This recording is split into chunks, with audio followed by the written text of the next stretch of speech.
Good evening, Atmavandan, everyone. A very warm welcome to you all. Om Shri Guru Bhyo Namaha. So today we're going to carry on reading The Compassionate Buddha book by Anandamurti Guruma. We're now on chapter 4. We've completed 3 chapters already. And chapter 4 is called Essence of Religion. My master blessed me and broke my attachments. I was wandering like an ignoramus in this world. He made me see this world as a dream and broke the sheath of my ignorance. Some meditate on Shiva, Brahma, and Ganesh. Some worship prophets, spears, and sages. But my master took away all holy books and cult and made me in sync with meditativeness. Some go to reside in Varanasi and others go to Mathura. My master made me see his omnipresence and held my mind in quietude. What can I offer to thee, O beloved master? There is nothing befitting in this whole wide world, for no one can be equal to Brahmananda, although one may try with millions of gems. How can I express my gratitude, O master, for you have liberated me from all bondages.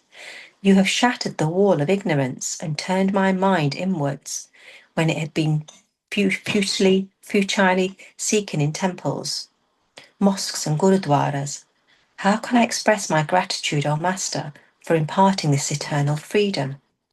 One cannot be freed from the bondage of attachment simply by frequenting temples, mosques, gurudwaras, sages, or any other pilgrimage. But if you look everywhere, what is the concept of religion? Who is regarded as being religious?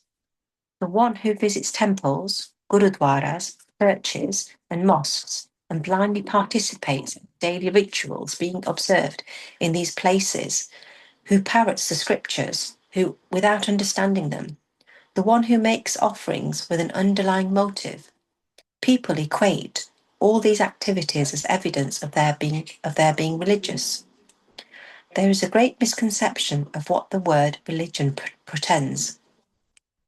More often than not, people connect religion with frequenting temples, churches, mosques, and gurudwaras, and blindly following the advocated ritualistic rites. Well, all this has nothing to do with religion, but everything to do with the greed and fear lurking in your mind. You are afraid of going to hell. You are afraid that your happiness should not leave you, that your near and dear ones should always remain close to you. Fear is the motivating factor, and it is this fear that brings up the thought that I need to find a refuge in someone, somewhere, who can save me. I need to have someone's grace on me at all times, so that nothing bad befalls on me. Mind is fearful of loss and is desirous of fulfilling a never-ending list of wants and wishes. Hence you seek out some godman, or some sage who can fulfill your desires and stave off calamities. So the misguided, habituated pattern of seeking, so-called religion, is motivated by the need for either allaying the mental fears or as a quick fix to satisfy the needs of a greedy mind, i.e. bribe. The guru, the god or guru, with an offering, and in return requests the fulfillment of a long list of desires. So either one goes through the rituals out of fear that some ill should not befall, or that the current state of happiness should not end, or as a way of getting all desires fulfilled. Hence, one is happy to make all kinds of offerings in pilgrimages, standing in long, long queues in sweltering heat. Guru Nanak Dev and all the subsequent gurus were the worshippers of the formless, attributeless God, the supreme consciousness. And although some sages like Namdev did one time worship God in form, but later, as his wisdom evolved, he came out of worshipping the idol of Vittal. Guru Gobind Singh has said in a verse, "Don't get involved in worshipping tombs. idols, or any gross form, as God is formless consciousness. But people not only keep on doing this, but furthermore, they are very prejudiced towards their own deity, their own religion. Once a Sikh gentleman told me that right from his childhood he had seen his family read the Sikh scriptures, Sukhmani Sahib and Japji Sahib, but he had faith in Hanumanji. His family members would object to this, saying, "We are Sikhs, so why do you worship idols? You should not be doing so." As he was encountering so much resistance, he decided to hide the idol in his cupboard, and he would secretly continue with his worship. I asked him what had made him develop this faith in Hanumanji. He replied, "As a child, I had once been to a temple of Hanumanji with my friends. They offered laddus, a type of sweet, to him, and prayed that they passed the exams. I did the same, and surprisingly, I did well in my exams, which had never happened before. Since then, I have continued the worship. I am totally against any kind of fundamentalism. Everyone should have the freedom to choose whichever religion they want to follow, and one cannot impose one's belief ideology onto anyone else. Who says that if someone is born in a Hindu family, he automatically becomes a Hindu? Someone born in a Muslim family has to become a Muslim. This is not set in stone. Religion, as is indeed everything else in life, is a matter of personal choice and belief. Rahim Kankana was born in a Muslim family, but his heart got so involved with Krishna that all his life he sang praises of Krishna, and there are so many stories narrating his devotion.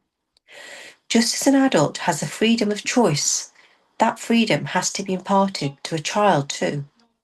More often than not, one expects the children to follow one's own beliefs. These misguided individuals will often force their children to unquestioningly follow their religion, pray to their deities, their guru. The only purpose this kind of fundamentalism serves is to spread hatred and intolerance between followers of different religions. I have noted this coercion that parents use on their children. Many a time when I'm visiting someone, I see that the children are reluctant to come and sit by me as they don't know me. But their parents will compel them to do so. I always tell the parents not to force them, and often I see that the children are surprised to see me respecting their freedom, unlike their parents. Then they want to come and know more about me, and so often, eventually, they become more connected with me than their parents. Unfortunately, religion has become heavily politicized. Politicians exploit religious sentiments of people to get votes and come in power. Religion has become a tool commonly used as a political weapon to incite hatred, mistrust, and exploit one another. These unscrupulous politicians use religion as a weapon for their own self-purposes. People are being exploited under the name of religion, faith, and belief systems, and parents transfer their own blind belief systems to their children, forcing them to accept it. See, children from different religions study in the same school, in the same college. They are friends who share their laughter and their sorrows with each other, irrespective of their religious alliance. But their their tender minds get poisoned by religious separatists who instill in their minds that a Hindu is different from a Muslim, who is different from a Sikh, and so on. There are few schools where children are given information on the diverse religions. This is a very useful way of getting the young minds acquainted with the prevalent heterogeneous belief systems. Just as they are taught about different political systems, different traditions and cultures, likewise, they should be taught about different religions and belief systems as well. In adulthood, then, it would be unlikely for anyone to brainwash them regarding other religions and evoke intolerance. Then they can make an informed choice of what they want to follow. So, all in all, people are mindlessly following this blind faith to get their desires fulfilled, or simply out of fear of loss. Then there are some people who reason that they don't have any need to go to any temple or mosque, simply because they are not fearful. but they have enough self-belief that they can attain all that they desire without the need for a god. Once, when I had been to some city for a satsang, spiritual discourse, one of the organisers asked me to visit someone. I didn't know that individual, so I inquired who he was and why hadn't he come to meet me. The fellow replied, "This chap never goes to meet anyone, but as he donates money for the programmes we organise, we take the speaker to his house instead." Needless to say, I point blankly refused to fulfil this whim. Why should I go to meet someone when there is no bond of love?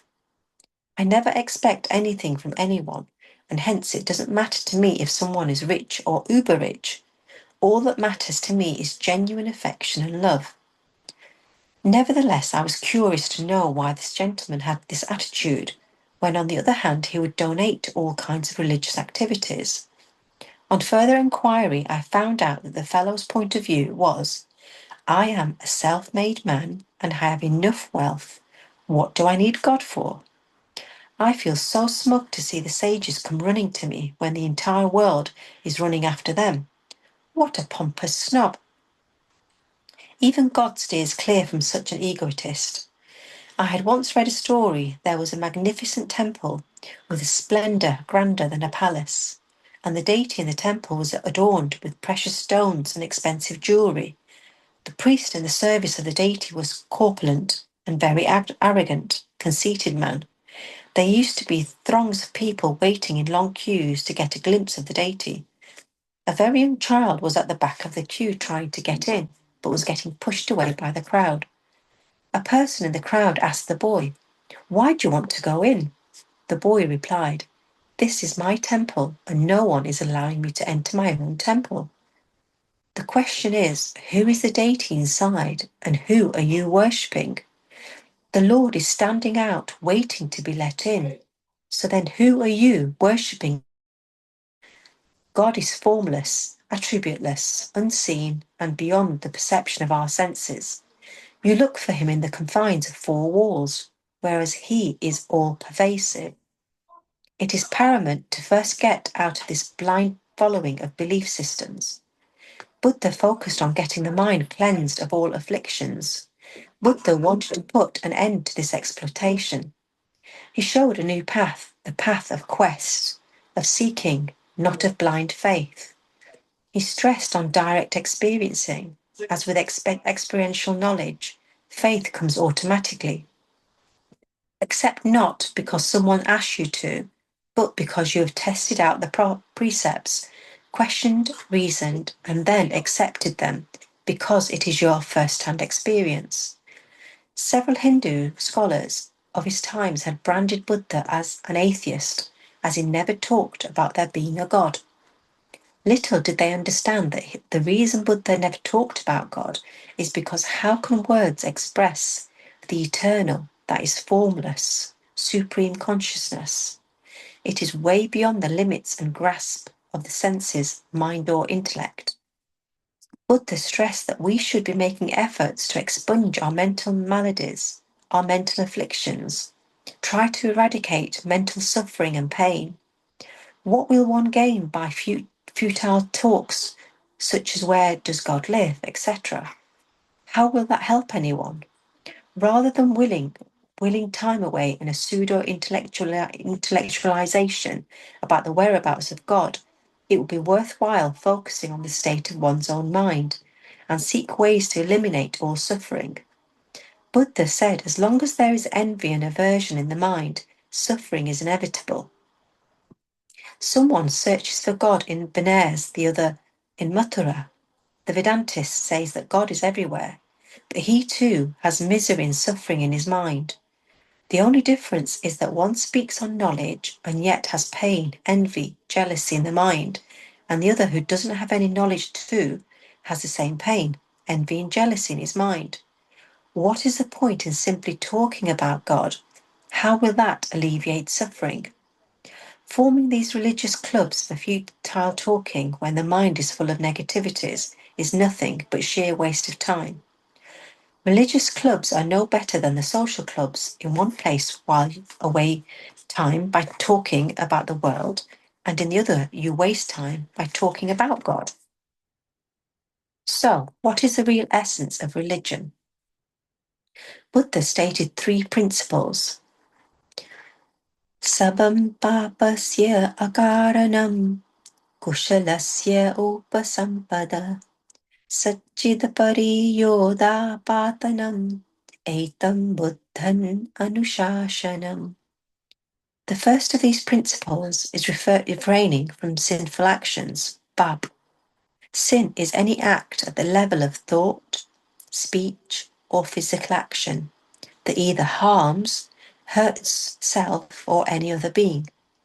For example, hurting someone through anger or use of harsh words. In addition, any act or action that leads to mental agitation, turmoil, and unrest is also a sin. Sinful acts lead to pain and suffering. Hence, if one looks at it deeply, even attachment to beings or objects is in a way a sin, because all attachments lead to pain and suffering. The second principle is performance of virtuous deeds, punya. Those actions which lead to mental calmness, peace, repose, and harmony. This is the essence of a virtuous deed, and not merely donating money.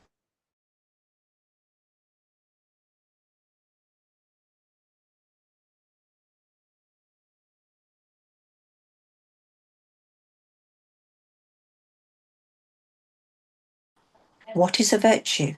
If you delve deeper into this, anything that lends calm, tranquility, and rest to the mind is a virtue. And on the contrary, anything that puts the mind in turmoil, in agitation, in misery is a sin. It is easy to sin and doesn't require any effort, but it requires a lot of resolve and grit to do virtuous deeds. Someone may say that he doesn't commit any sins, but he eats, sleeps, and talks excessively, in extreme measures. These two then become bab. Unnecessary talking can only bring in trouble. Either you say something that gets you involved in arguments and even fights, or you waste the time in merriment with so-called friends. Someone may have a noble desire to wake up early in the morning for meditation, but finds it very difficult to wake up early, as due to laziness he can't give up on the comfort of sleep. In this situation, even the act of excessive sleeping becomes a vice. Sloth, excessive sleeping, excessive eating, excessive talking, indeed, are all vices. There is no bigger virtue than meditating, but man finds this difficult because of sleep and laziness. And if it is sleep that is preventing one from meditating, then even sleep is a bab. The one who cannot get up early, who cannot drink in the nectar of bliss that is present everywhere in the early hours of the morning, which meditation can such a person then do to get peace of mind when he can't drink in the bliss that so easily pervades the atmosphere at that time of the day? What can such a person do who can't drink in the beauty of the rising sun and feel the fresh, vibrant morning air against his skin? And people come up with all kinds of excuses to justify not getting up early. One man said, well, getting up early and meditating is for those people whose minds are disturbed, distressed. My mind is already in peace, so why should I get up in the morning? Are you noting the kinds of excuses the mind comes up with? In the Bhagavad Gita, Krishna says, excessive eating, excessive sleeping, excessive talking are the signs of a person who has no control on his sense organs. But Buddha is going one step further and saying that these acts are in fact nothing but sins, bap. If you lose out on awakening, getting enlightened simply because of excessive sleeping, can there be a bigger irony than that? You may say that it is well known that one should not sin and that one should do virtuous deeds. It is said in the Bible, in the Quran, Guru Nanak said it. Krishna said it. So what is new in Buddha saying this? Well, in addition to this, Buddha gave a third precept, which hasn't been mentioned by anyone else. The third principle is seeking, exploring, investigating, and understanding the deeper layers of the mind. For as long as one is unaware of the happenings in the deeper layers of the mind, one will not only keep on engaging in sinful acts, but also the desire for virtuous deeds will not get actuated. The deeper layers of the mind are akin to a storekeeper, storing the memories, thoughts, not only from this lifetime, but also from all previous lives. And the way to perform the research on this level of the mind is through meditation, by being aware and alert. Mind is capricious and it changes every moment, but the roots are in the subconscious mind. And the only way one can eradicate, uproot the negativities from their roots is by meditating, by being in awareness. Buddha gave the methodology, the technique of being in awareness. Anapanasati Yoga. Anapanasati Yoga. This involves simply watching the breath going in and going out. Inhalation, incoming breath is ana, whereas exhalation, outgoing breath, is called as prana. It is important to note that this is not a type of pranayam which involves changing the depth and or duration of inhalation and exhalation. In Anapanasati Yoga, no change is made in the normal pattern of breathing. The method involves simply watching the normal, usual breathing. Yeah, miss. Come. Breath going in and breath going out. Breathing happens to us. We don't have to make any effort. After all, what efforts does a man take to breathe when he is asleep? Breathing happens on its own accord, and this continues until the moment of our death. A 120-year-old man was interviewed in China. People wanted to know the secret of his long life. The man replied, "There is no secret. Just remember to keep on breathing. As long as you breathe, you are alive. The day it stops, it stops. What can you do about it?" Buddha used this simple technique that involves simply watching the normal breath going in and out. The technique involves sitting in any comfortable posture and watching the breath coming in through the nostrils and going out of the nostrils. The focus is on being aware of the feel of the normal breath in the nostrils. There is nothing else to be done. No mantra, recitation, cosmic sound, or words used for prayer or as an aid to meditation. No focusing on the chest or the forehead, nothing at all. The most you can do if you want is that when the breath goes in, you can mentally say that I'm seeing the breath going in. And when the breath goes out, you mentally say, I am seeing, I'm feeling the outgoing breath. And then don't say anything for the subsequent breaths. In the beginning, the mind will keep on getting distracted by thoughts, and one will keep on forgetting to watch the breath. Don't condemn yourself. Simply go back to watching the breath. The practice requires perseverance and patience. Thank you, thank you, thank you, Babaji, Lord Buddha, Guru Ma, and all divine masters. That concludes our fourth chapter. Would anybody like to unmute and show their reflections on what we've just learned? Thank you, Meena ji, for such a wonderful book you choose, really. Every time we learn something new, the things Ma mentioned in the beginning, it is all our patterns in our family, like family traditions and rituals. You have to follow whatever they follow, wherever they go. They want you to be like that. But with the when you force someone, that person is not interested, so that person is not doing anything from their heart. They are just pretending because you're forcing them to do it. right? Mm. And when the different examples Ma shared was so beautiful, that how a rich person thinks, every person is the same, we all are different, but everything is on your own mindset, how you see the things, how you if I am blessed, I feel like I have to bless others, because God gave me that blessings. uh, Mm. I'm the medium to share it with other people. Some people think this way, and some people like that person was rich and he was thinking that he have the money, that's why, Mm. he don't need to go and worship any god. But whereas I think that personally, wherever you get any wisdom, you have to go there with complete surrender. Mm. Lesson I learned in my life in very early age, because as dad was in Indian Army, so in army they have all these four religious places in one place.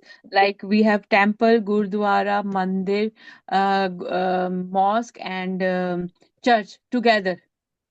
So since Mm. from a child we are seeing oneness, we are not seeing anything is separate. And my dad was so nice. He always says, he said, I never force you guys to follow what I am following, because he said, doesn't matter. You're sitting there, but your mind is wandering. And that what Anand Mai was Mm. saying. Mm. God, means the same thing dad was saying. He said, when someone, you will find the true guru, he or she will touch your heart. You want to Mm. go to them, you will follow them with full dedication. But if we force you, no, no, sit down here and do whatever we want, Mm. that, you will just observe, and you will like wondering, because your heart is not there. And Mm. Anand Ma shared that family forced the kids, but the kids were means Anand Ma noticed these things, that Mm. it is not a good way to force the kids, and the kids become her friend, because they know what happened is in these scenarios, the kids like, my own parents are ignoring me, they are not showing Mm. respect to my own thoughts and values, right? They Mm. are forcing me to follow their values. Mm. The Guru Ma gave them that option. She gave them that voice to share whatever they want to do, and that's what they like. That she respected them for not doing Mm. what they don't want to do. And this is very Mm. important thing. When we learn about all the lives, we know that if in my life I am here to learn a chapter, if I'm not learning it, I'm going to repeat it again and again. I will I have to do the same things until and unless my pattern breaks.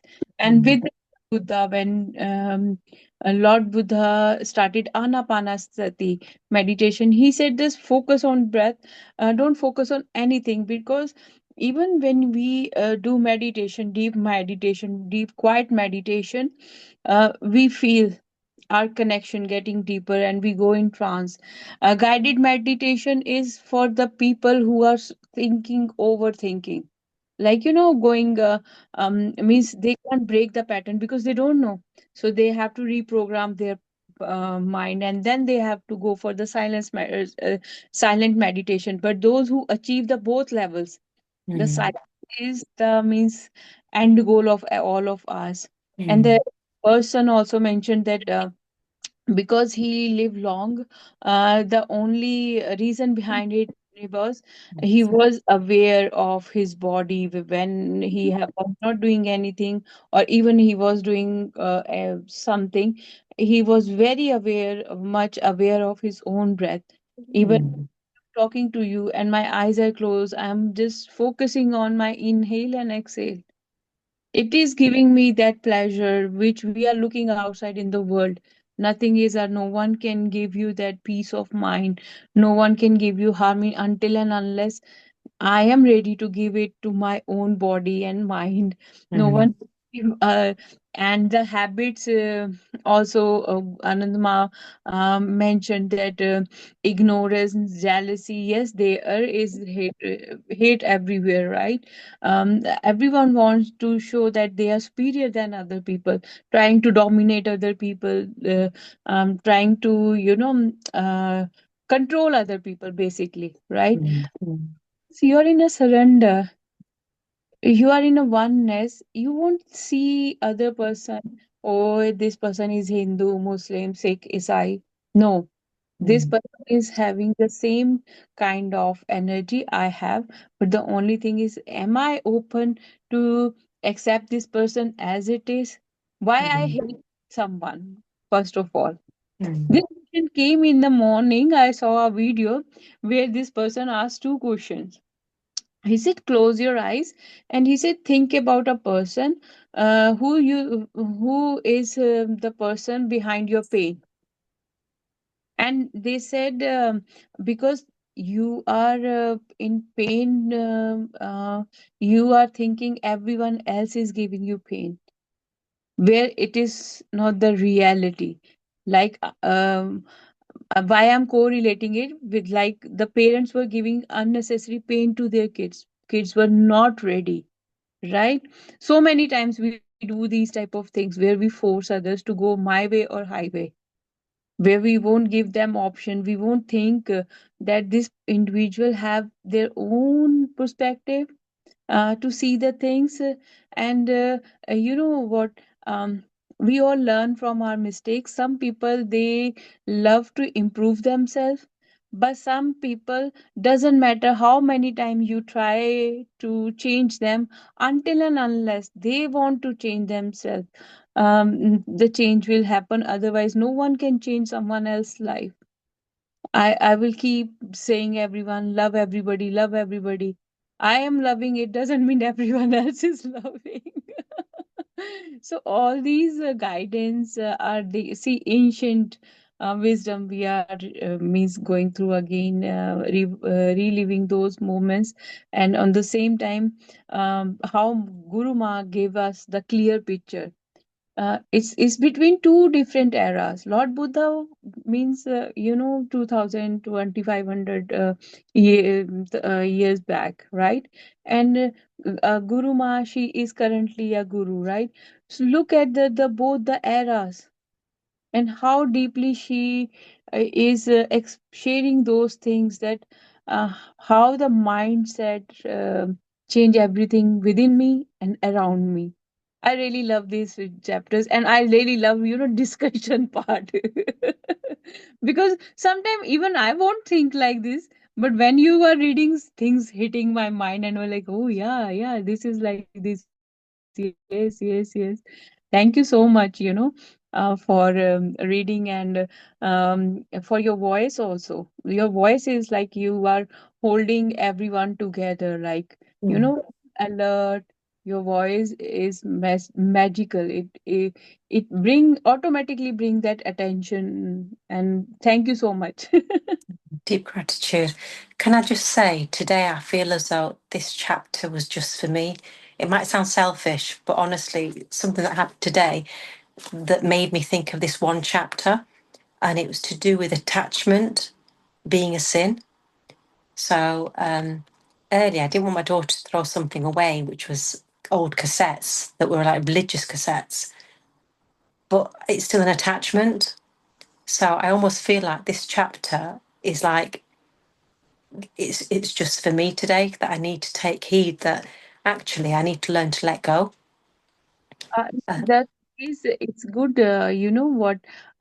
Sometime our kids, like my kids also, they said, "Mom, it means only have those things which you really need." And mm, clutter is also like, the more I'm holding the things from the past. Like my mom, she have her grandparents thingies at our home. So I was recently talking to her mom, give it to charities and other.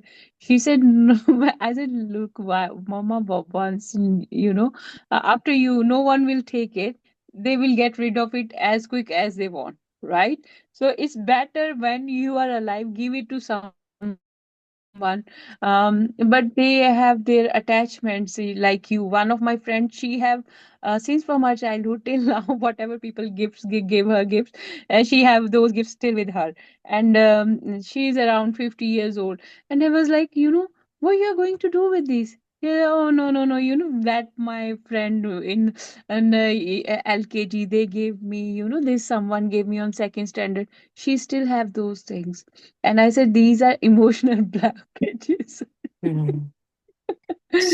I can't believe how true this is for me today. Honestly, I feel like it's almost like a smack on the face. Look, take heed, take note. Because I do need to seriously declutter, but gradually I'm working on it. And also the bit about the excessive talking, excessive sleeping, excessive eating. Even more Babu in his Gathas, he says the same thing. Don't do anything in the extreme. But we sometimes forget. I mean, how often do we go to functions and we're socializing? And then when we get home, we're absolutely exhausted. It's because we've spent all our energy just talking, chit chat, nothing productive, nothing positive, just general chit chat. It's draining. So even our speech itself is quite precious and we shouldn't waste it. Another lesson. And the sleep issue as well. I think that relates to me as well. Sleep making excuses and mind making excuses not to get up early in the morning, when clearly Buddha Bhagwan's saying that in itself is a sin as well, because you're denying yourself that true perfect time in the morning that you really, really need to do. So yeah, I need to get to bed earlier so I can get up earlier. So apologies, I missed the 5:30 sessions for a few days, Monikaji. Sincere apologies. No, that's fine. That's fine. We all do this mistake. I'm early bird. I love to wake up early. And this Mm, is, I means like for me is when I wake up, that 1.5 hour is mine. mm, I I just chill. I won't do anything. I just chill, and I love doing meditation, giving myself that time, because I know rest. Once I step into my kitchen at my work, I'm super busy. mm, Then 10:30, 11, I'm awake.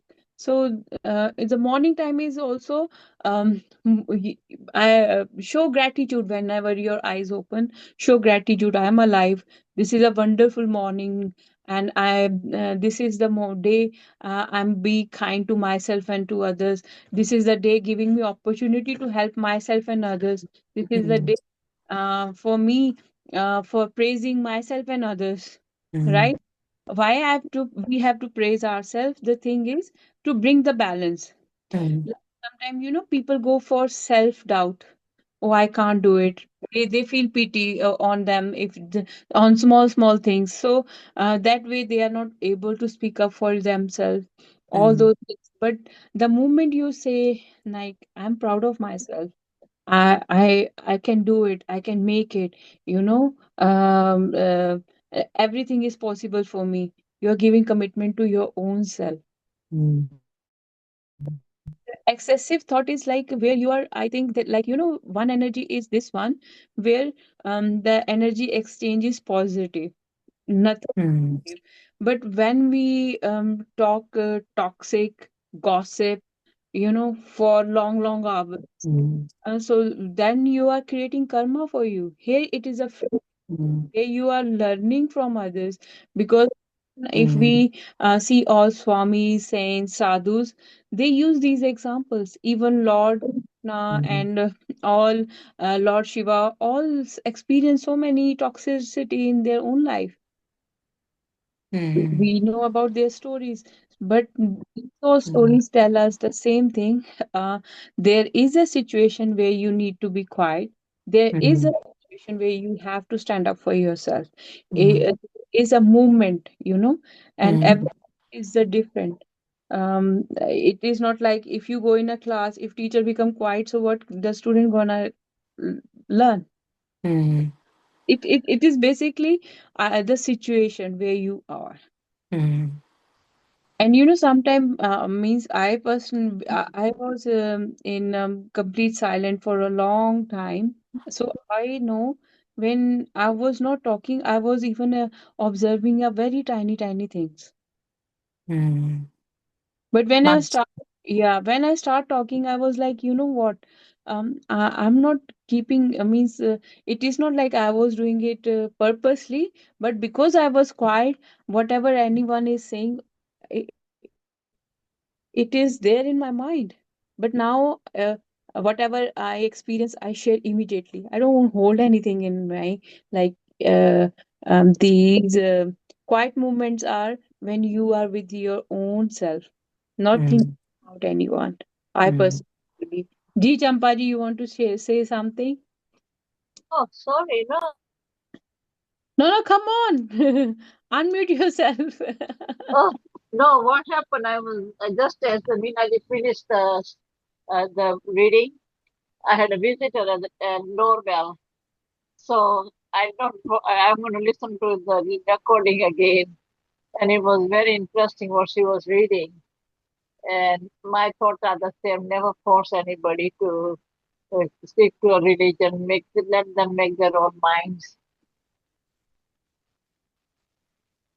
So, We give everyone freedom, actually. Yeah. So Doesn't it's very interesting the reading and the talk. You learn a lot. Yeah. When we talk Champaji, we think, means, like, for example, like, I never I see you as a person, and when you are sharing something which I never expect from you, it give me this idea that, hello, change your thinking about other people, change your perspective about everyone is not all the time in the same energy. Mm-hmm. It's a 24 hours, right? In 24 hours, we won't behave the same way since from the morning we wake up. Yeah, yeah.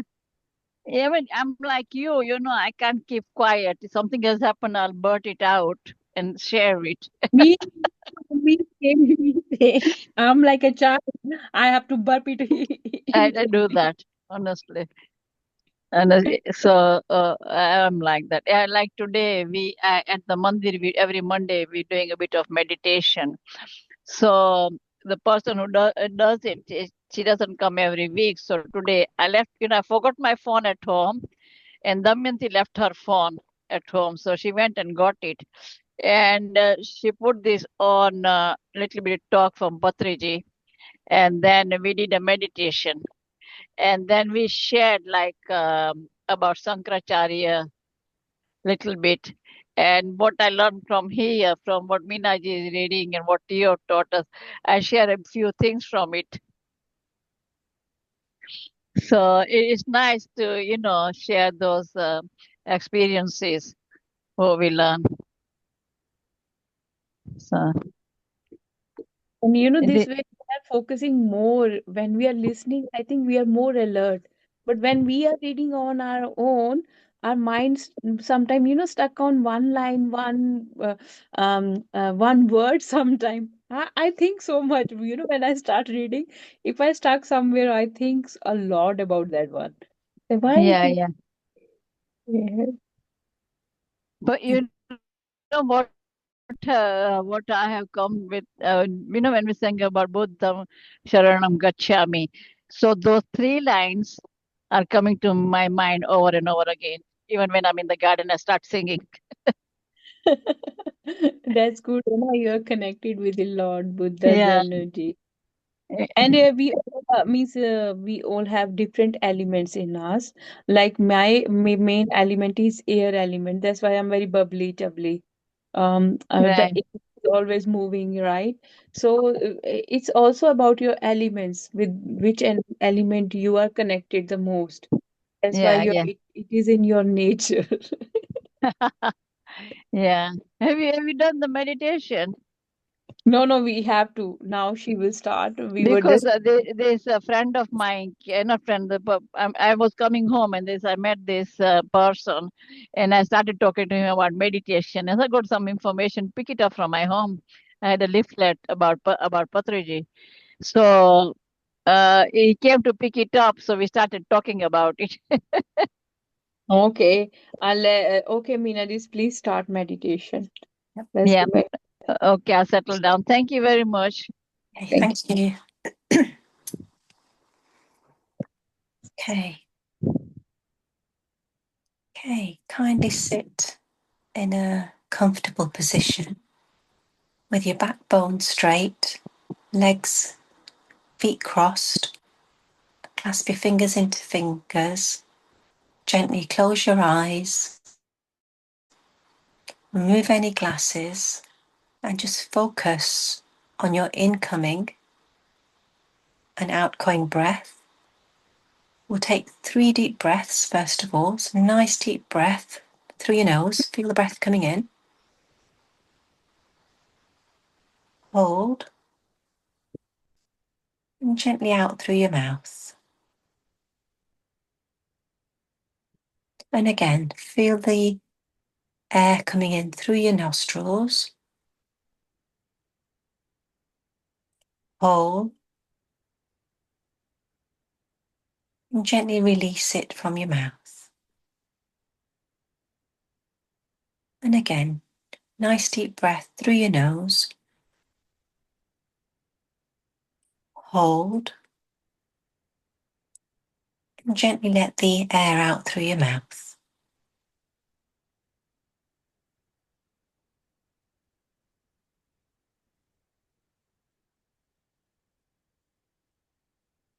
Now be present in the here and now. Let go of any worries about the past or the future. Just remain in a thoughtless state. If thoughts come to you, acknowledge them, witness them, but let them go as passing clouds.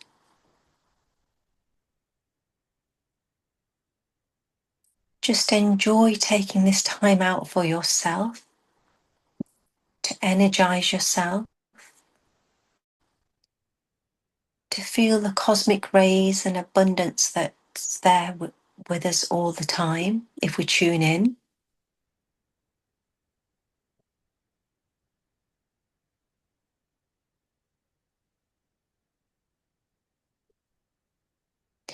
And let's just focus on our feet first of all. Feel them totally relaxed. Now feel as if you yourself are a beautiful tree. And through your feet, your roots are coming out, going into the floorboard, into the ground, going deeper and deeper into Mother Earth. And as you feel your roots going deeper and deeper, you feel light and free and grounded. And your roots are making themselves go further and further into the Mother Earth,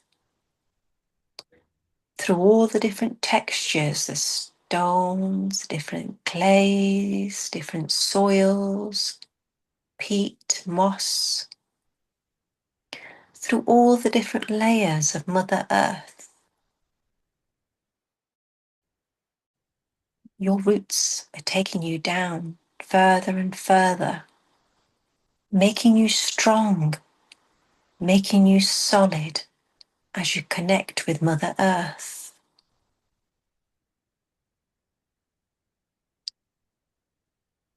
Feel yourself becoming very, very sturdy, strong. And now your roots have come all the way down into the core of Mother Earth.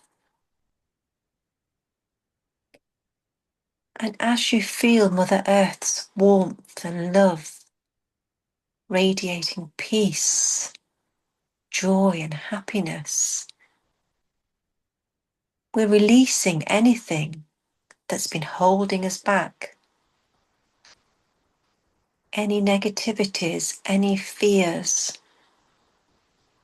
any thoughts that are not in your highest and wisest good for you. Release them all. Ask Mother Earth to take away anything that's pulling you down and not letting you rise and grow upwards towards the sky. Exchange everything that's holding you back, and in return, Mother Earth is giving you purity, giving you peace, tranquility, harmony, deep, deep love, and her pure, boundless energy is what's coming through us, back through our roots. And as we feel this divine energy, we feel evolved, changed, as if we've been through some sort of deep cleanse, deep wash, where we've given away everything that's not in our highest and wisest good. And instead, we've taken all the positivity from Mother Earth to help us, to stabilize us, to ground us, and make us feel one with our beautiful Mother Earth that's so, so precious. Mother Earth gives us the ground to help us sit, to walk, to stand. Mother Earth gives us the food from the plants that we eat, gives us this beautiful, beautiful trees and plants that we use in everyday life. Feel this deep, deep connection and gratitude to Mother Earth that we take for granted every day. Deep, deep gratitude for everything that Mother Earth bears for us just by taking our weight every day and keeping us sound and still. And deep, deep gratitude for Mother Earth for all the beautiful scenes everywhere. The hills, mountain tops, the ocean seabed. Everything is supported by our beautiful Mother Earth. We are so, so blessed, so, so lucky to have this human form that allows us to appreciate and become one with the Supreme Divine Being, thanks to the help of all our beautiful books, all our divine gurus, all our teachers. Deep, deep gratitude to our parents for instilling this faith in us that we can achieve anything we want, and for not forcing us to go just on one path, but allowing us to have the free will to choose and to spiritually grow into a beautiful, beautiful blossoming tree. To our ancestors for all the hard work, energy, effort that they've sacrificed in giving us this life today. To our Ishtadev, to all our gods and goddesses that we have our faith in. To all our gurus, to all our family and friends who help and support us and teach us lessons in everyday life. To our colleagues, to our workplace, for all the joy, happiness and abundance that we are so, so blessed to have. To this Mother Earth, to this planet, to the plant kingdom, mineral kingdom, animal kingdom, and all the 5 elements. We are so, so blessed and lucky to have the blessings of all the 5 elements, without which we would not be able to survive. And deep, deep gratitude to our homes, everything we own, all the people in our lives, And deep, deep gratitude to Lord Buddha and Guruma, Babaji, for their eternal divine teachings that bit by bit are helping us to transform, to change, and become enlightened like them, to drop our attachment, to let go of things, and to be mindful of how much we speak, how much we sleep, how much we talk, and to put these teachings into our everyday life, day by day, so that we too can grow and evolve and follow their footsteps and become one just like them.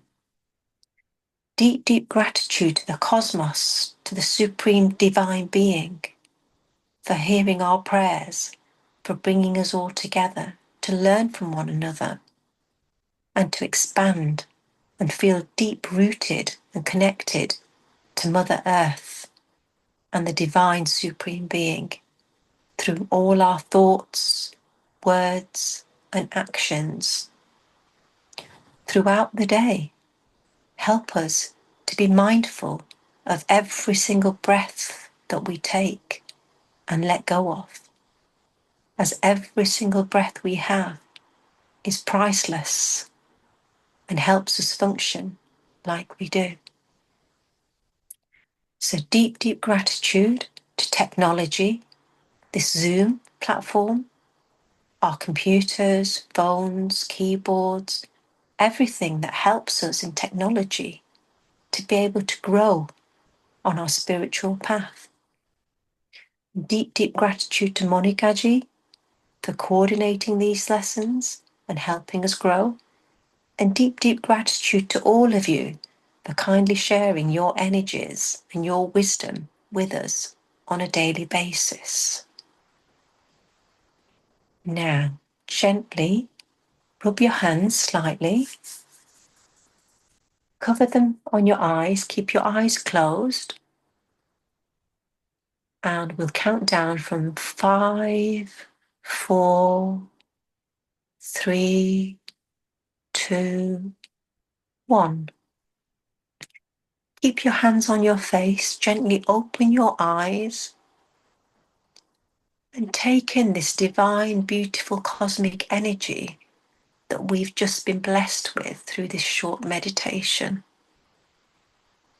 And take this energy all around your face, all around your head, ears, neck, shoulders, upper arms, lower arms, chest, stomach, all the way down your thighs, knees, and legs. And feel the positivity all around you. Thank you, thank you, thank you, Babaji, Lord Buddha, and all the divine masters for helping us on our spiritual upliftment. Deep, deep gratitude. Thank you, thank you, thank you. Thank you, thank you, thank you, Ninaji. Thank you very much. Deep, deep gratitude to you also. So wonderful. I didn't want to come out of it. I've just still got my eyes closed. I don't want to come out. Mm. So nice. Yeah, and your soft voice as well. Just want to be Am I there. putting you to sleep? Am I putting you all to No, sleep? no. It's so nice. I just want to keep listening to you. Oh, bless. You know, when I come to Leicester, I'm going to let you know when I'm coming, and I'm going to ask you to do meditation with the family. Oh, definitely, definitely. Oh, Initially, I honestly. thought we'd just do Anapanasati meditation, not say anything at all. But then I thought it's nice to connect ourselves to Mother Earth and just feel that It is. gratitude. I was wondering when I was listening that are you reading it or are you taking just top of your head? I'm using my past experience. When I've done meditations in the past, some really, really senior divine masters have made reference to this, and that's what I remembered. And this morning when I woke up, I kept thinking I need to be gratitude for all the 5 elements. That's what I thought when I Yes. woke up. So I thought day Oh, by day, it'd be nice to put that into practice. it is. It is So, lovely. Really, really nice. I enjoyed it. And mm. thanks to Monica ji as well. So it's not my own So, work, it's what I've learned from other teachers that I've yeah. remembered. That makes sense. Yeah, yeah, yeah. So, yeah. I was going to come to Leicester last week and Friday, Saturday, Sunday, Monday, but it didn't work out. Mm. So, whenever it's meant to be, I will be there. Mm. Yeah. So, thank you. Thank you. Yeah. Oh, I feel so refreshed. Do you know, I really look forward to these sessions. I feel recharged after a busy, stressful day. This 1 hour Yeah. that we give to ourselves is like I mean, priceless, I think. you're right there. It is because I rushed from the mandir. My duty is at mandir every Monday. So did my duty and did the meditation and came back. I had a lift, so I came back on time. Mm-hmm. And one thing I forgot to mention, I went to the mandir yesterday, and one of the gurus came to the temple. And the message I came away with is sometimes when you do meditation, before you meditate, it actually helps if you do certain things like Kapalbhati and Alam Vilam, yeah. Anulom Mm, and Brahmari. That really yeah. relaxes your mind. So maybe we can incorporate that tomorrow if Monikaji wants to. I Mm, If someone knows properly, that's why I would say that if you are trained, you know very well how to do it. Yes, go for it because sometimes people have health issues. They start following it, and rather than getting the benefit, they go and the other way around. That we did this in that session. That's why I yeah. avoid. Otherwise, I love because in the morning, so many time I like to go for Nadi Shodhan, but I was like, I don't have to do it because I don't know if someone have a health issues and Mm, rather than getting benefit later on, that person was like, why they are doing this? Why they are not studying the meditation? So yeah. Yeah. You're right there because I mean I do Brahmari and um, all those postures, pranayama. I do all that, Surya Namaskar and that. Today at the club, we went to another. We joined with another group today, and this person came and she did laughing yoga with us. It was nice. Made a change. I It was- remember we did a laughing yoga. We cover that in our yeah, yoga session. That's so good. It's so uplifting because your mind doesn't know if you're laughing for real or if you're laughing yeah. falsely laughing, but the It's benefits are still there. hmm. Meenaji, can you stop your recording? I stopped it long time ago. Just say So, Minaj, where do you go for this yoga?